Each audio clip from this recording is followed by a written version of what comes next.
Sige po, I just want to share a very common name no tuwing pumapasok po no ang Pasko no. And that's the name Emmanuel. Yan no, nasa likod po siya no. Ay, hindi, iba pala no. Sabihin mo natin Emmanuel. Are you familiar with this name? No, tuwing Kapaskuhan, tuwing dumarating po ang Christmas season, madalas nating mababasa o marinig ang title or name na ito na ginagamit bilang pantukoy walang iba kundi kay Kristo or kay Jesus. So tanong siguro, maganda pag-usapan natin ito. At ano nga ba ang ibig sabihin nito? Meron ba itong bigat? No, may malaki ba itong ano sa atin, no, tulong ito sa atin knowing that Jesus is our Emmanuel. So ang pangalan pong Emmanuel literally means God is with us or God with us. No, ang pangalang God is Emmanuel, ibig sabihin niyan ay kasama ko ang Diyos or kasama natin ang Diyos. May katang ganyan tama ba? Kasama natin ang Diyos. Yan, pag pinapatugtog natin yan, sumasayaw na si Auntie Baby, no? Ganun na, di ba? God is with us. Pero ang tanong, saan nga ba ito nang galing? Anong ba ang hugot nito? Saan ba ito nagmula? Okay? So para mas maintindihan natin, let's talk about the background of the name Emmanuel. Saan ba ito nang galing? Okay? Galing po ito sa prophecy ni Isaiah. Okay? To understand this, we should all go back to the passages of the Old Testament to the prophecy of Isaiah. The name Emmanuel po was based on the prophecy of Isaiah during the time of Ahaz of Judah. Diba? Pag may mga kapangalan po kayong o kaibigan kayo pangalan Ahaz, di ba? Talagang magduda-duda ka na niyan, diba? Mukhang hindi na yan kaano, no? Hi Ahaz, parang kakaiba, no? So si King Ahaz po, pinaganda ko na lang para hindi pangit pakinggan. Si King Ahaz po ay isa sa mga hari ng Judah during this time na pina-prophesy po ito na merong darating na tagapagligtas. Kasi nga po, ang nangyari po ay nasakop sila ng mananakop. Okay, I think ang Syria at sumunod sa Syria ay ang Babylon. Okay, kasi nga ang nangyari sa Israel po ay pabalik-balik sila sa pagsamba sa Diyos-Diyosan.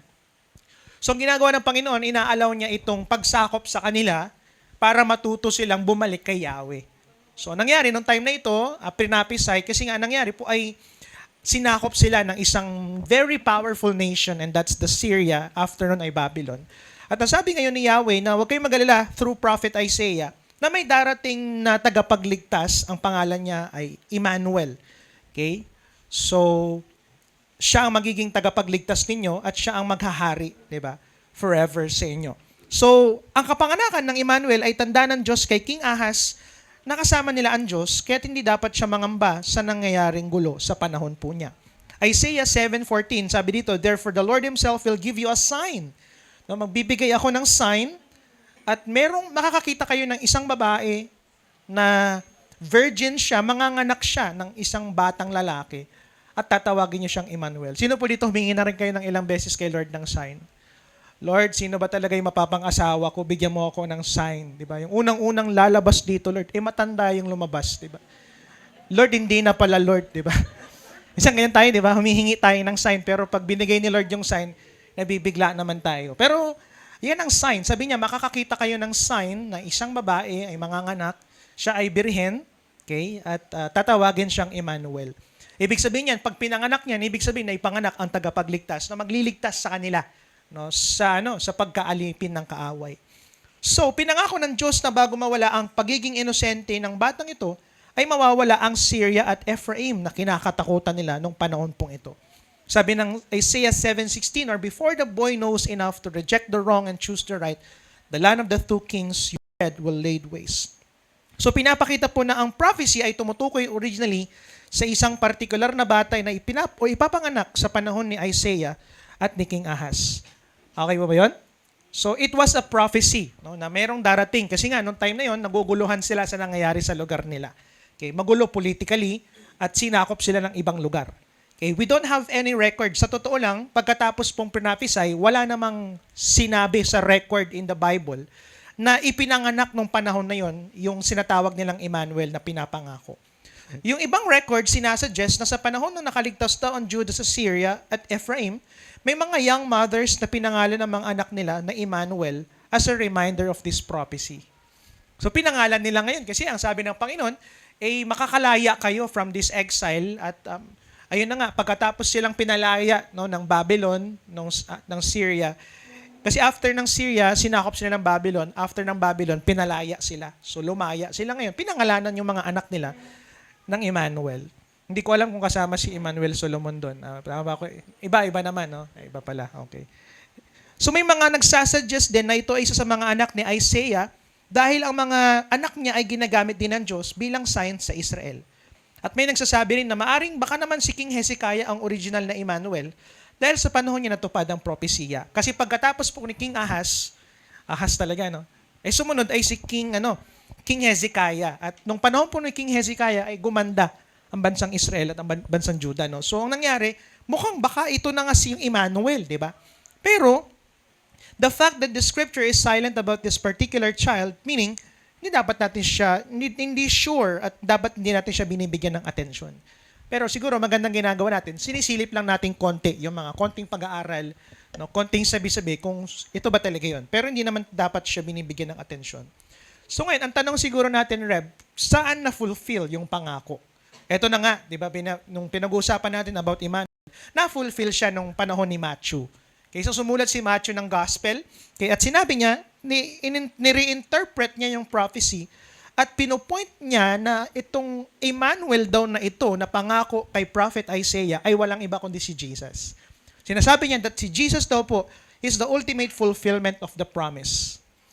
So Jesus was the ultimate fulfillment of the promise na isang araw merong isang isisilang, okay, sa isang birhen na papangalanan siyang Emmanuel at siyang magiging tagapagligtas na magliligtas sa atin at magkakaroon ng bagong heaven, bagong new heaven and new earth at doon siya paghaharian tayo. Yun ang sabi niya. Okay po ba yun? So lumalabas na si Christ ang ultimate fulfillment ng pangakong iyon. Okay? Saan natin makikita yan? Sa Matthew chapter 1, verse 22-23, all this took place to fulfill what the Lord had said through the prophet, the virgin will conceive and give birth to a son, and they will call him Emmanuel, which means God with us. So ngayon, nakita na natin, natumbok natin saan nanggaling, okay, anong hugot, okay, at nakita rin natin saan na-fulfill o kailan ito na-fulfill. Tama ba? Siguro magandang mapag-usapan natin ano ang katotohanan na gustong iparating ng Diyos sa atin sa pagtawag kay Jesus bilang Emmanuel.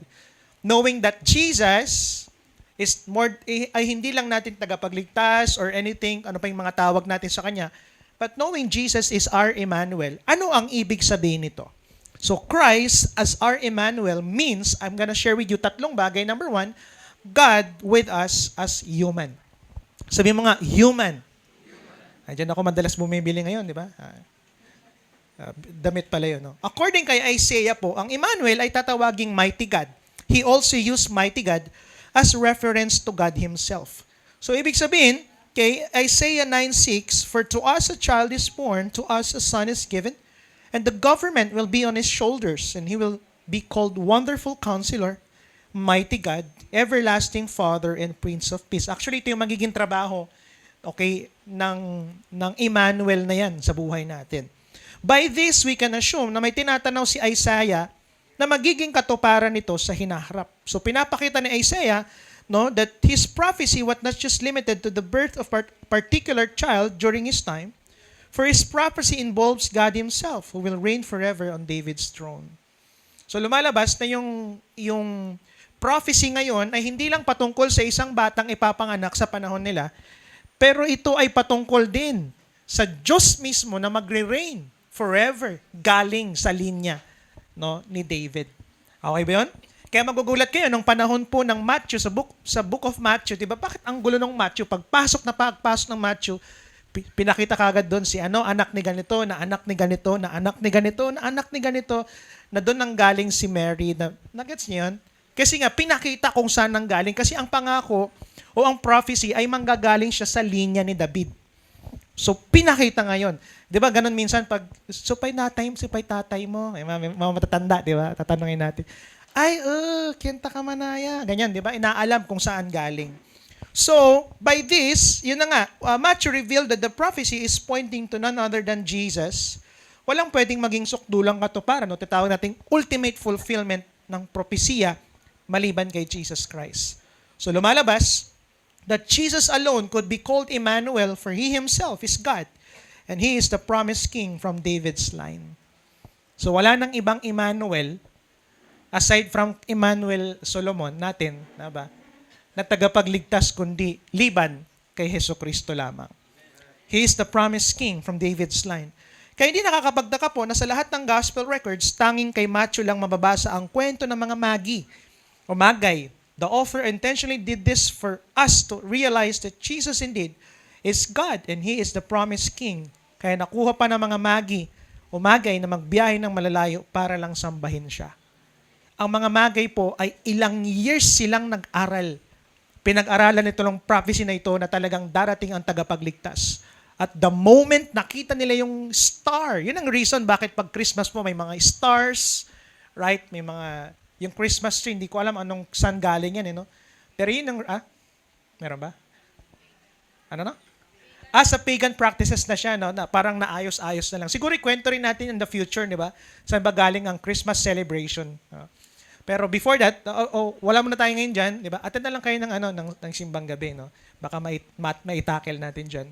So ayun na nga, no, nangyari na nga ito at nagbiyahe silang pagkalayo-layo at pagkatagal-tagal. By the way po, nung nahanap pala nila si Jesus, hindi na po siya bata nung panahon na nahanap nila siya. Malaki na siya. Ganun nila katagal hinanap ang tagapagligtas. Akala ko din dati nung nahanap nila si Jesus, ay baby pa siya. Hindi siya kapapanganak. Malaki na po si Jesus Christ. I think 18 years old na ba? Hindi, joke lang, no? Joke lang. Basta medyo na siya, siguro 2 to 3 years old na siya. Matagal-tagal bago nila nahanap yung tagapagligtas. Okay? So, isa rin sa pinakamalaking miracle, bakit nasabi natin that God with us as human, nung kapanganakan po ni Kristo or the first Christmas, ay ang tinatawag nating incarnation of Christ. Isa yan sa pinakamalaking miracle na nangyari sa kasaysayan ng humanity. Ano yun? Hindi po ito yung naging nahati yung dagat, hindi. Ito ba yung bumuhay ng patay, hindi. Ang pinakamalaking miracle po ay ang tinatawag nating incarnation of Christ. Anong incarnation of Christ? It's becoming flesh or human being. Paano nangyari yun? Ang pinakatanong ko nga, sabi ko, paano nangyari na yung gumawa ng universe, the most powerful being, pinagkasya sa isang bata? Nagets niyo yun? Di ba yung ngayon sa technology, pag pinagkasya mo yung mga cellphone ngayon na maliliit, maninipis, mahal yan eh. Ang hirap ng engineering yun eh, kung paano nila pinagkasya eh. Pero ang tanong ko, paano pinagkasya ngayon yung creator of everything, the most powerful one, sa isang maliit na bata? And that's the greatest miracle of it. Na nagkatawang tao ang Diyos at nabuhay kasama natin. John 1 verse 1 to 14, verse 1 and 14, in the beginning, yung word po dyan, yung malaking word is Jesus. In the beginning was Jesus, and Jesus was with God, and Jesus was God. And Jesus became flesh and made His dwelling among us. Nakita namin siya. Diba? Yung glory na nag-iisang anak, nanggaling sa Ama, full of grace and full of truth. The Word, or Jesus, who is with God and is God Himself, became flesh. Nagkatawang tao ang Diyos. Imagine mo yun? Ba? Tingnan mo nga yung katabi mo, naging ganyan siya. Diba? Medyo maduming version lang yan. Hindi, joke lang. Iba talaga maduming version. Joke lang po, no? Parang ganyan, naging ganyan din siya. Namuhay siya katulad natin, kumain, diba? Natulog, and that's the miracle of it. Philippians 2 verse 5 to 11, in your relationships with one another, have the same mindset as Christ Jesus, who being in a very nature God, did not consider equality with God something to be used to his own advantage. Anong ginawa daw niya? Verse 7, rather, He made Himself nothing by taking the very nature of a servant, being made in human likeness, and being found in appearance as a man, He humbled Himself by becoming obedient to death. So, ina-experience niyang namatay. Di ba? So, talo pa siya ni, ang tali ito? Yung mga superhero na hindi namamatay. Ito, namatay siya eh.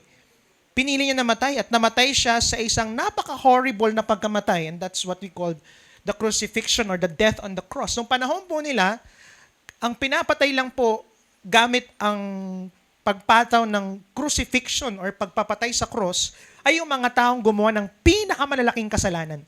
At ito po ang pinaka-excruciating na klase ng pagpapatay. Bakit? Kasi hindi ka lang, pagbaril kasi, babariling ka lang, patay ka na tama ba? Pag kuryente, kukuryentehin ka lang, mamamatay ka na. Pero pag tinabing death on the cross, bago po niyan, papahirapan ka. Okay? After, bubuhatin mo yung cross mo. Pagkabuhat mo, ipapako ka sa cross at hintay mo hanggang mamatay yung sarili mo. Nagets niyo yun? At ang pinakamatindi ron, pag pinako ka sa cross, alam mo yun, yung parang mapipilat shape. Sorry sa word, di ko masabi, no? Parang mapupunit ka Tutusukin yung dalawang yun yung pinakamatinding klase. At yun ang pinili ng Panginoon Diyos. Therefore, God exalted him to the highest place and gave him the name that is above every name, and that the name of Jesus every knee should bow in heaven and earth and under the earth. Every tongue acknowledge that Jesus Christ is Lord, to the glory of God the Father. And this is the miracle. The Creator became one of His creations. Sige, balik mo. The Creator became one of His creations. Jesus, who is in the form of God, humbled Himself to become man. Mamaya, mas ma-appreciate mo yan na nagkatawang tao siya. Ano ang sense nito bilang Emmanuel natin sa buhay natin? Okay? So nakita natin, unang-una, nakita natin na nagkatawang tao itong Emmanuel natin, di ba? Pangalawa, Christ as our Emmanuel means God with us as our hope. Ibig sabihin, ang Diyos ngayon ay magiging pag-asa natin. Tama ba? Ang isisilang daw na Emmanuel ay tanda ng pag-asa kay Ahaz or Ahaz. Okay? Sabi ni Isaiah, kapag pinanganak tong batang ito ay sign sa iyo na ililigtas kita. Na may pag-asa ang bansang Israel at ang Juda. So si Jesus ngayon, ang tanda ng pag-asa sa lahat. At nakakagulat, next, kasi ang pangalang Jesus pala, ibig sabihin po niyan ay Yahweh saves. The name Jesus means Yahweh saves. The name Jesus, nandun mismo, nagliligtas na siya. Pangalan pa lang, ibig sabihin niya, tagapagligtas na. Tama ba? At ipinangalan ito sa kanya, for He will save His people from their sins. At nakakatuwa kasi gumamit ang word na Yahweh. No? Kasi nung panahon na nila, ay ang dami naman Diyos po. No? Ang dami nilang tinatawag na Diyos, Diyosan or anything. Ang dami nilang tinatawag na mga Diyos. Pero nakakatuwa kasi ang ginamit na pangalan ay Yahweh. Si Yahweh po ay ang pangalan na tawag sa Diyos ng mga Israel. Okay? At dyan galing ang Jehovah. No? Jehovah Yahweh. Dyan po galing yung mga yan. It speaks clearly na tinatawag nito ang tagapagligtas ng Israel, which is si Yahweh. So si Yahweh ay nagliligtas. Okay? Ibig sabihin, this shows that Christ came with a mission. Anong mission ni Christ? To save. Magligtas. Kaya ang tawag natin sa kanya, tagapagligtas. And so, Emmanuel was born to be our hope, for He came to save us from our sin. Maganda naman yan, niligtas tayo ni Lord sa finances natin, sa sakit at karamdaman, ano pa ba? Sa mga maraming part ng buhay natin. Pero alam nyo ba, ng pinakamalaking pagliligtas ng Diyos sa atin ay nangyari nung niligtas niya tayo sa bangis ng kasalanan. Okay? Kasi I think kahit anong pera meron ng tao, kung wala sa kanya ang Diyos, kung hindi siya ligtas sa kasalanan, walang kwenta rin yun. Kaya nga, the very important save, na sinave tayo ng Diyos ay pag-save niya sa atin sa bangis ng kasalanan. And thank God, because of what He has done on the cross, we are being saved or we are saved. Sabi mo sa tabi mo, ligtas ka na. Iligtas tayo ng Diyos. Di ba? Romans 5 verse 1. Therefore, since we have been justified through faith, we have peace with God through our Lord Jesus Christ. Kasi, because of sin, napalayo tayo sa Diyos Pero because of what Christ has done, sabi ni Lord, peace na tayo. Diba? Peace na tayo. Yan. Kaya nga, peace be with you, sinasabi natin Yan yung dahilan at hindi pagpunta ng church. Bakit tayo magiging okay kay Lord? Hindi dahil nangumpisal ka, hindi dahil gumawa ka ng mabuti, kaya ligtas ka, hindi. Ito'y dahil sa ginawa ng ating Emmanuel. Tama ba? Na naging pag-asa natin makalapit muli sa Ama. Palakpakan naman po natin ang Panginoon Diyos. At panghuli, dito ako magtatapos, is Christ as our Emmanuel means God with us as our help. Okay? Our help. Can you say with me, help? Dahil nagkatawang tao ang Diyos, kanina napag-usapan natin na itong Emmanuel ay nagkatawang tao, right? Ano ngayon ang sense nito? Anong malaking tulong nito sa atin? Since ang Diyos ay nagkatawang tao sa sa katauhan ni Jesus Christ, makaka-sure tayo na nauunawaan niya tayo. Tama ba? Kasi lately nakita ko may nag-post sabi niya ang Christmas daw ay 500 pesos lang. Noche Buena. Alam mo, madaling sabihin kasi na naiintindihan tayo eh. Pero kung hindi sila naging mahirap katulad natin, hindi nila tayo naiintindihan. At yun yung sinasabi po kay Jesus. Si Jesus, hindi lang niya sinabing naiintindihan ka niya, nagkatawang tao siya. 500. 500. Isang chicken pa lang yun eh. Magkano ang 1 kilong chicken ngayon? 200 plus na eh. Hindi pa yun isang buo 1 kilo pa, isang hita pa lang yun. Magkano ang inasal ngayon? Ang mahal-mahal na. Tama ba? Pansit Canton, pwede rin. Pero papayag ba kayo? 500 ang Noche Buena nyo? Hindi. Di ba? Tapos, meron pa yung bago, 99 pesos to, 3 leche plan na. Sabi ko, bira. Para lang sabihin na naiintindihan tayo? At para lang sabihin, di ba, na, wag na kayong magalit sa'yo. Tama na, wag kang magalit. Nagagalit na yung katabi mo. Parang na siya naiinis. Nadadala na eh. Wag na. Hindi ang usapan natin. Tama ba? No, ba't kasi nasabi ito? Kasi para maintindihan nyo na hindi ka lang basta naiintindihan ng Diyos, pero siya mismo, napagdaanan niya yung pinagdaanan mo. Naging kapiling natin mismo ang Diyos dahil nagawa niyang pumasok sa mga pinagdaraanan natin. Alam mo yung sinasabi nilang, put your shoes on another shoes? Literal. Hindi lang shoes buong pagkatao ng Diyos. Di ba? Naranasan niyang ipinanganak. Naranasan niyang, di ba? Naligo, natulog, nahirapan. Sige, bigyan natin ng konti. Jesus can sympathize with our weaknesses. Paano ka makakasiguro na tutulungan ka ng Diyos? Bakit? Unang-una, kasi nga, na-tempt din siya Na-tempt siya Naka-experience siya nagkaroon ng temptation din. Na-tempt din siya Tama ba? Na-experience din niya bilang isang lalaki, ma-tempt sa isang babae. Hindi naman sinabi sa Bible, pero nakita niya yan. Pinanganak siya Tama ba? Nung panahon na nag-fasting din siya Okay lang ba sa inyo? Next year po, ang fasting natin, December? Hindi pa, joke lang. Joke lang. Kung talagang mahal niyo si Lord, hindi, joke lang. Grabing pagmamahal yan, Sobra na yan, Reb. Di ba? Hindi, joke lang naman, Pero, na-tempt din siya tinempt siya Katulad mo, pag nagpa-fasting ka, bakit kaya pag fasting, ang daming kainan? Please lang po, pag fasting, wag niyo akong i-invite, Amira. Ang sasarap ng mga pagkain, magluluto si nanay, si papa ng mga pagkain na hindi naman niluluto. Tapos nag-decide ka na, Lord, sige Lord, talagang hindi ako kakain talaga, Lord, di ba? Tapos nagluto ng lechon, di ba? May umuwi na kamag-anak, mambihira naman yan, di ba? So na-tempt si Jesus Christ. Hebrews 4:15, for we do not have a high priest who is unable to empathize with our weaknesses, but we have one, listen who has been tempted in every way, just as we are, yet he did not sin. Na-tempt siya sa lahat ng paraan ng pagkakataon ng mga bagay, pero hindi siya nagkasala. So kung feeling mo ngayon, Reb, sa totoo lang, na-tempt ako lately, parang feeling ko ganito, huwag kang mag-alala, naiintindihan ka ng Diyos. Kaya makakasiguro kayo na tutulungan ka ng Diyos kasi na-tempt din siya Tama ba? Di ba minsan, mostly lahat naman ng tutulong sa atin, yung mga taong pinagdaanan din yung pinagdadaanan natin. Di ba? Pag merong may sakit, sino yung mga papasyal sa'yo? Yung nagkasakit din.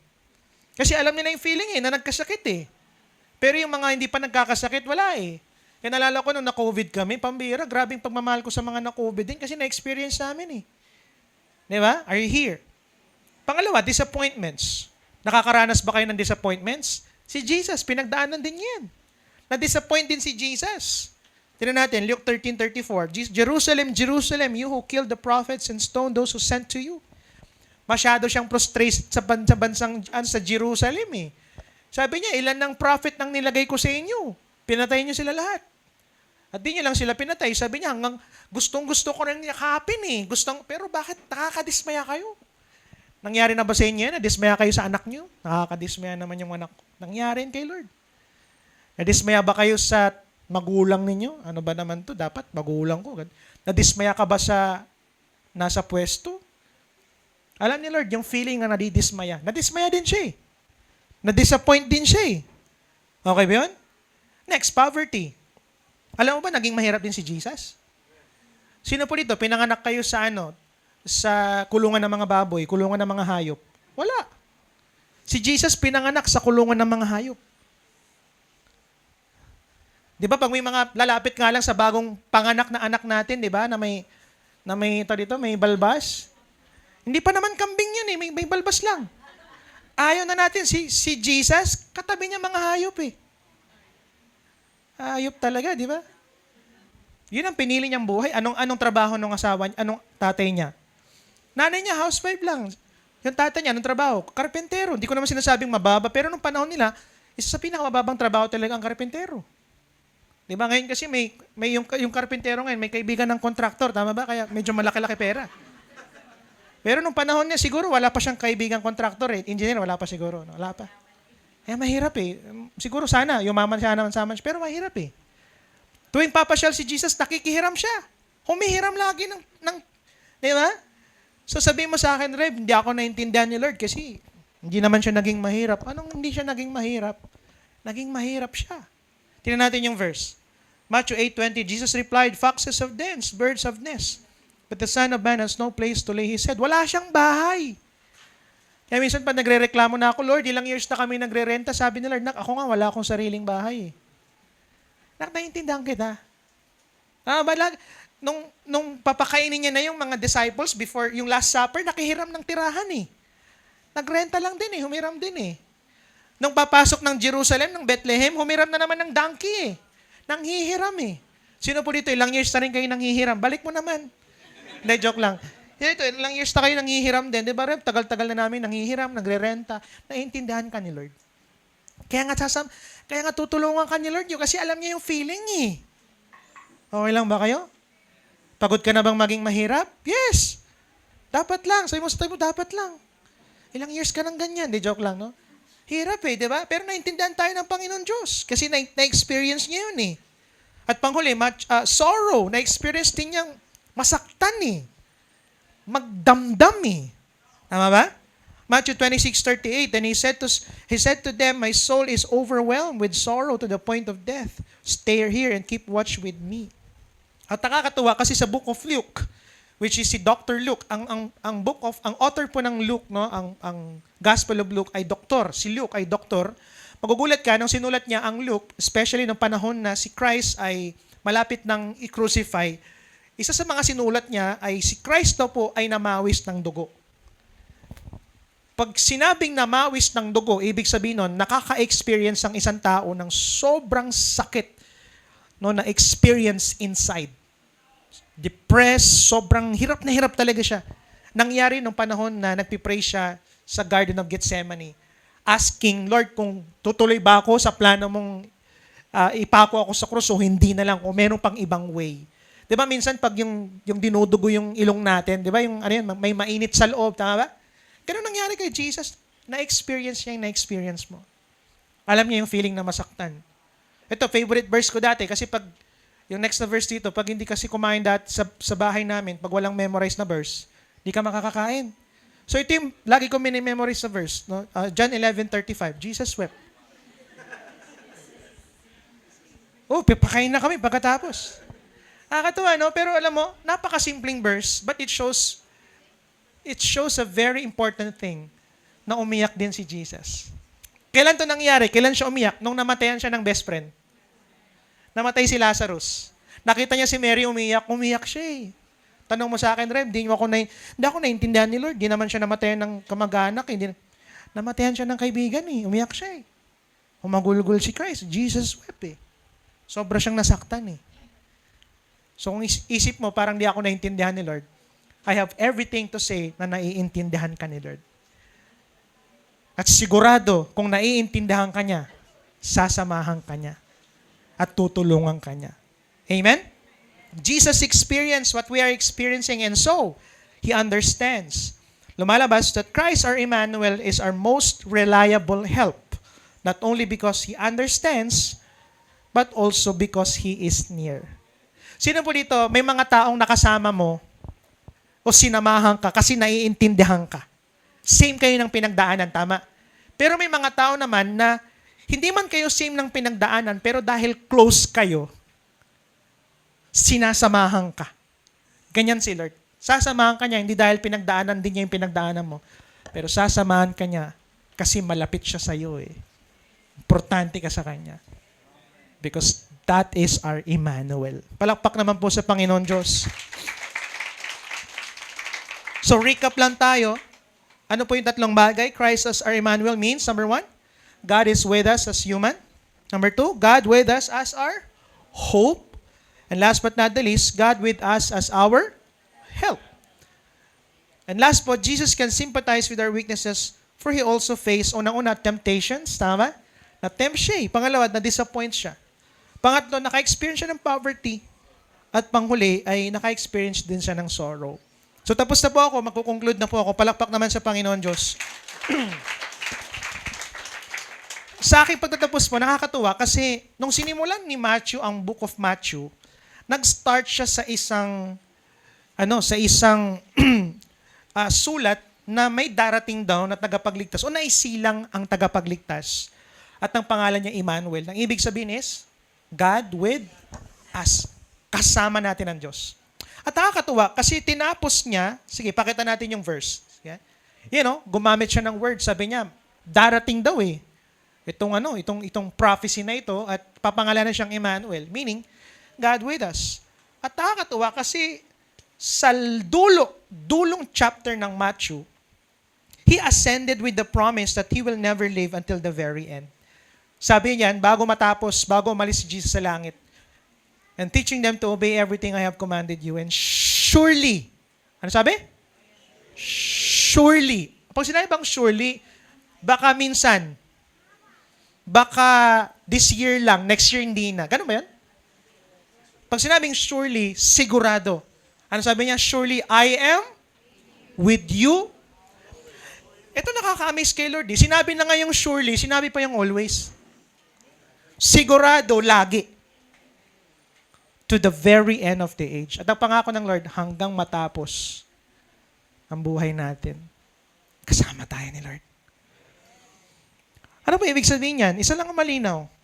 Jesus, our Emmanuel, ay sinamahan tayo. Kasama natin. At kailanman di niya tayo iiwan. Amen? Palakpak naman po sa Panginoon Diyos. Alam niyo po, pag sinabing God is with us, akala ko noon, ang perception ko, ang pagkakaintindi ko, pag sinabing kasama ko ang Diyos, hindi na ako magkakasakit. Akala ko pag sinabing kasama ko ang Diyos, ibig sabihin, hindi na ako dadaan sa problema, sa trials.